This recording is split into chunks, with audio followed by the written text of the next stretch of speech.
So my wife threw me a birthday party. This is a really, really cool story, actually. While we were living in Nashville, my wife threw me my 29th birthday party at Topgolf. And she invited all of our friends from multiple places that we worked at on Broadway, just a lot of really good people that we've kind of spend most of our days and weekends with this core group of people. And it was a great time. We all had fun. There was gifts, there was drinks, there was food. There was balloons. Yeah, there was balloons. The balloons will come into play later. So looking in on this scene, it was the birthday party that people would want their friends and family and loved ones to kind of throw for them. Everyone was there in support, and it was fun, and it was a really great time. But I didn't like it. I was actually kind of upset about it. And a lot of where that frustration towards Shauna came from was the fact that I didn't ask for it. And I actually specifically asked not to have a party. And it seems really, really ungrateful. And at the time, it is. I own how kind of ungrateful it was in that moment. But I had asked to not have that party. And the reason I asked for that party is because we were always with these people every weekend, and there's always there's noise all the time in Nashville, and there's music all the time, and it was kind of just this flow of the same thing. And I had asked just for a really easy dinner and at the time we didn't have time together.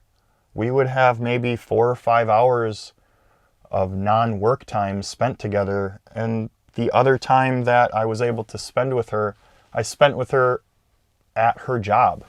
I got a job at her job so I could spend more time with her. So this one really threw me. So sweet. When I received a party that I didn't ask for. It came to light after we were walking home that night, and Shauna had asked me if I had had fun, and I was honest. I said, yeah, I had a lot of fun, and it was great, and I loved that everyone came out to see me, and I was shocked by certain people that came and kind of a little bit bothered by the ones that didn't, and that's the weird part too. But she had asked another question. It kind of led to me opening up a little bit about the fact that I didn't want this party. And she had told me multiple years in a row, this is exactly the type of party that she would want. That was a learning moment for both of us, because she learned that when I ask for something, because I don't ask for much, if at all, really. So when I ask for something, it's kind of important to me. And it might not be important then to her, because it wasn't a language we were speaking.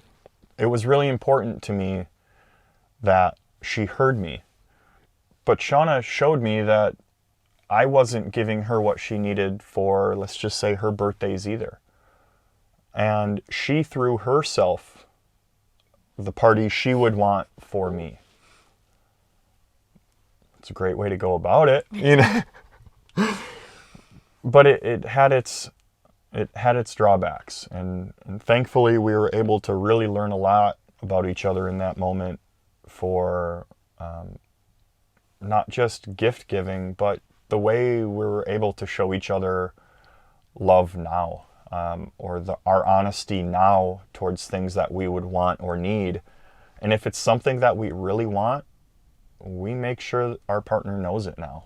Like, she makes sure I know when there's something she wants or needs, and same for me.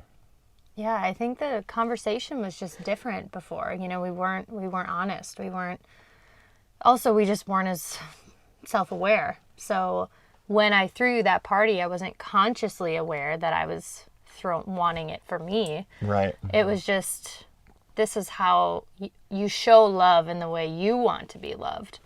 And the key in relationships is actually learning the way your partner feels loved in order to love them correctly, in hopes that they can also do the same. So I think that was a big moment for us. Yeah. Of realizing like when we were giving and taking, and like what that actually looked like Right. when we listened. Right. Good work. And to tie back to the balloons, because I made a comment about it. Man, they tied balloons to my wrists and made me walk through like a 3-story Top Golf while they were taking pictures and hooting and hollering. And my worst nightmare. My worst nightmare. And they were cool with it. Everyone. You know, and thanks, guys. We'll try to find that photo. We'll try to find it. Okay, let's walk through the process. Yeah, so thank you. Step 1, what was that? I got angry at receiving a birthday party, and I felt really gross for feeling angry about it. Okay, so Step 3, where did that come from?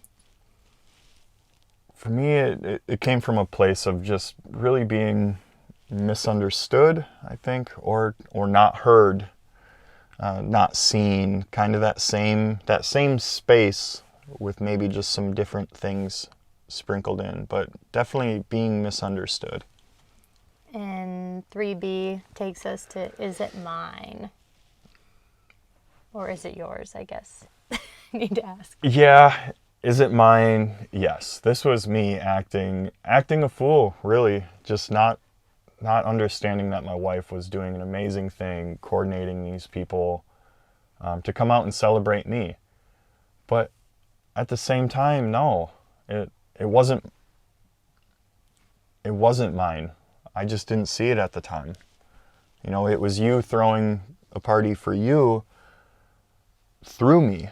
It was still mine to muddle through. So it's this weird mix of I didn't ask, but it was still provided, and I just did not handle it well. Damn. So yeah, it's mine. Yeah, it's mine. I can't say it was yours. I was in that situation. No, But that's honest, though. I think it can be both.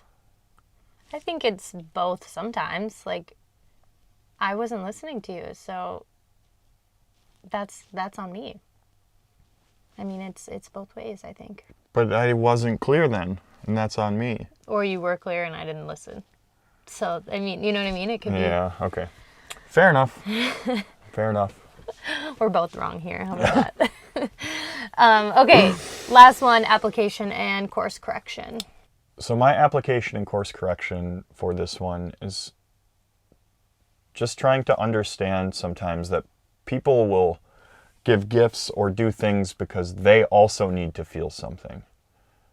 It's not just about me, and it wasn't just about me in this scenario. There was, 20 other plus bodies and moving parts that went out of their way and spent their day with me. It was equally about them and you celebrating me as it should have been me celebrating everyone. So, I don't know. Challenge for today. I think this one is really important with learning about the love languages.